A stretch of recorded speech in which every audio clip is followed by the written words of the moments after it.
யமுனை கரையில் ராதாகிருஷ்ணன் முதல் சந்திப்பு. விரிந்த யமுனை நதிக்கரையில் மந்தமாய் பாயும் நதியின் ஒலி காற்றோடு கலந்திருந்தது. சிறு பரதை கையில் வைத்துக்கொண்டு ராதை பச்சை புல்லில் நடந்து கொண்டிருந்தாள். தூரத்தில் இருந்து வீணையின் ஒலியுடன் ஒரு குழல் இசை எதிரே வந்து கொண்டிருந்தது.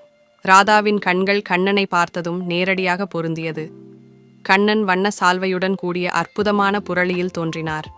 ராதாவும் கண்ணனும் சந்திரனை மிஞ்சும் அழகுடன் முதன்முதலாக ஒரு நொடிக்கு மௌனமாக பார்த்து கொண்டனர்.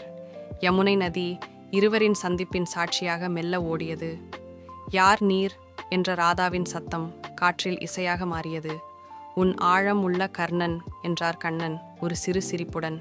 அந்த சந்திப்பு ராதா கிருஷ்ணனின் அன்பை உருவாக்கிய கதை நூலின் முதல் அத்தியாயமாக இருந்தது. முருகப்பெருமானை நம்பினால் சேனலை லைக் செய்யவும், உங்கள் எண்ணங்களை கமெண்ட் செய்யவும், வீடியோவை பகிரவும் மற்றும் சேனலுக்கு குழு சேரவும்.